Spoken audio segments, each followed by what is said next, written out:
Hello, bonjour, Alberta. Did you know that at least 238,000 people speak Français in Alberta, and those numbers just keep on growing? Oui, oui, c'est vrai, it's true. And thanks to Shaw TV Community Access Programming, we get to reach out to everyone to let you know all about special people, places, events, and activities happening right here in this great province, in both English and en français. That's right, mes amis. We begin the first part of our program in English, and then we repeat it en français. So stay with us. Restez à l'écoute.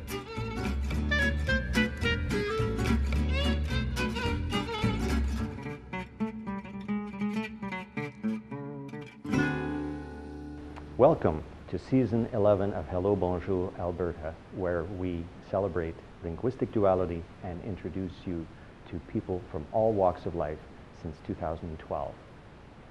I'm Mark Lalonde, and today we're in the Grant MacEwan Library near the Mayor's office in the Calgary Municipal Building. 2016 marks the 60th anniversary of the twinning of Calgary and Quebec City. We are extremely pleased to welcome His Worship, the Mayor of Calgary, Naheed Nenshi, honored as the best mayor in the world, quite a feat. Did you know that among his many qualities and attributes, Mayor Nenshi is fluently bilingual? And although French had not been spoken in council chambers since 1890, on February 25, 2013, a special motion in support of official recognition of Calgary's Mission-Rouleauville district by the Historic Sites and Monuments Board of Canada was presented, debated, and supported in council chambers in both English and en français. The Mayor will be joining us in a few moments. Please stay with us. You're watching Hello, Bonjour, Alberta. All right, we'll go to our next notice of motion then, 8.1.3, 2013-05, Alderman Pincott. Well, thank you. I'd like to move notice of motion for the nomination of the establishment of Mission-Rouleauville Francophone Settlement as an event of national historic significance. C'est une nomination pour l'établissement de la colonie francophone Mission Rouleauville dans le sud de l'Alberta comme étant un événement d'une signification historique nationale pour le Canada. Je crois que c'est très important de reconnaître notre histoire francophone ici en Alberta et vraiment à Calgary. Je crois qu'on a une quartier ici, à la ville de Calgary, le quartier Rouleauville, qui est très important. C'est un quartier qu'on doit célébrer et pas oublier. C'est très important que ça vient à la fin, qu'on vient juste d'être le centre culturel du Canada pour l'année 2012. Alderman Putman, s'il vous plaît. Merci beaucoup, Maire. Conseiller Pincott, je suis bien d'accord avec cette pensée aussi, parce que quelqu'un qui oublie son histoire est destiné pour les répéter. And to translate a little bit perhaps what Alderman Pincott was saying, and furthermore, our culture is really important. We're a brand new city. We do not have an excess of history. We have a very brief history, and that history we have is precious, and this motion simply recognizes that and goes forward seeking federal recognition. Thanks, Alderman Putman. Alderman Pincott, what's different with the one that you have distributed? Si vous regardez l'autre côté, okay, perfect, on a perfect. notre motion en français complètement So you've got one in traduite. English, one in French. Je crois que c'est très important de l'avoir dans les deux langues. Wait. Je suis d'accord de ça. All right, Alderman Chabot. Thank you, Your Worship. Of course, I'm very supportive of the recommendation that's before us. When I first moved to Calgary in 1971, I lived in Forest Lawn, and subsequently throughout the area, Marlborough Park, Forest Heights, et cetera, et cetera. All that time, I actually went to church down south here, just off of 5th Street, a little church called Sainte Famille. Sainte Famille, yeah. And I knew that there was a lot of French communities, or a lot of French-speaking people within that community, and Sainte Famille itself was an established Francophone kind of community, if you will, just around the church area itself. But so many French friends of my family's actually lived within that area, within Mission Rouleauville area. It wasn't until recently that I found out about the history and how much, yeah, and just how much it contributed to the development and I guess economic development of the city of Calgary, as well as the social aspects and healthcare, the healthcare that was provided by the Grey Nuns. So, of course, very supportive of this recommendation. I applaud Alderman Pincott actually for going towards the full translation of this into French and actually introducing it in French. I think that is very important to make a point that there is that significant contribution and that, we are a bilingual country after all. Thank you, Alderman Chabot. I always a little bit surprised at the number of people in the city who don't understand why the Mission District is called the Mission Districts. And I've had the opportunity many, many times over the last couple of years in English et en français aussi to talk about that, to talk about the history of the francophone community here in Calgary. Vraiment, l'histoire calgarienne est une histoire francophone. So I'm very, very pleased that this is going forward. And I'm just going to make a personal comment. I remember some years ago, probably when I was in high school, a member of the Legislative Assembly of Alberta from a francophone district stood up to make a speech in the Legislative Assembly in French. And man, the ruckus that caused.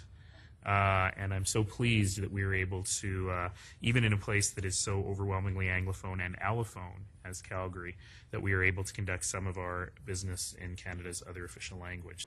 Welcome, Mayor Nenshi. Thank you very much. It's a pleasure to be with you. You and the councillors really made history that day back in 2013 by debating in French and English, and you continue to do so.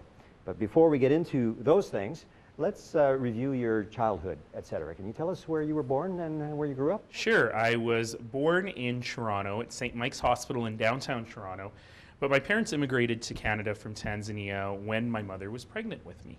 So I always say that I was born in Canada, but made in Africa. I see. You related a very interesting story about your parents at the Canadian Club earlier. Could you share that with us? Sure. I have lots of stories about my parents, but I think that the one we're thinking of is that when my parents were living in Tanzania, where they grew up, in Arusha, which is a place where there are many, many international conferences, they met a bunch of Canadians. And those Canadians who worked for the Canadian International Development Agency used to have the Toronto Star delivered to them. And when they were done with the Toronto Star, they'd give it to my dad, who was always a voracious reader. So he would read up and learn about Canada. And one of the things he saw was a photo of the Toronto City Hall when it was first finished. And he thought that was a remarkable building, and he wanted to be able to see it at some point in his life. So he made plans that someday he was going to save up and he was going to go to this strange place called Canada. And sure enough, they ended up in Canada, and 38 years later, he got to sit in a very different city hall, many thousands of kilometers away, and watch his son get sworn in as mayor. And I love that story because although it may sound extraordinary in its details, it is actually a very ordinary story. It's a very Canadian story of immigration and of opportunity. And so I love to tell it because I think it reminds us all that this really is a place where anyone has the opportunity to succeed. Fantastic. Eventually you became mayor, but there were steps in between. One or two. So what led you to where you are now? Well, we moved to Calgary when I was a year old. I had done my research and convinced my parents that the future was in the West. So we packed up all our belongings into a Dodge Dart and drove across the country. And growing up here, there were times when we didn't have a lot of money, but what I always had was a lot of opportunity. The opportunity to go to great public schools, to spend time at the public library, to explore the city on public transit, to learn to swim very badly in a public pool. And most important, to live in a community where people cared about me, where people had a stake in my success. And that was, for me, really pivotal in my thinking about how the community ought to work. So I worked in the private sector for many years. I traveled all over the world doing that. I worked for the United Nations. I had my own firm. I eventually ended up So you were in public policy? No, mainly just in the private sector. I helped the GAP develop an entry strategy for Canada, for example. Okay. But then I did some work at the United Nations in the area of poverty. And I've always been interested in cities and how cities grow. So I ended up becoming an academic. I was a professor at Mount Royal University, the first tenured professor in the area of nonprofit management. But my interest was always in cities and how cities work, how people get involved in their communities, how cities can work better. And I had another interest, that's what the number 3 that we're both wearing is about, in civic engagement, in how people get involved in their communities. And combining those two things together, I really was attempting for the better part of a decade to get more people engaged in their communities, particularly in their cities. And one of those things for me really means getting people involved in politics.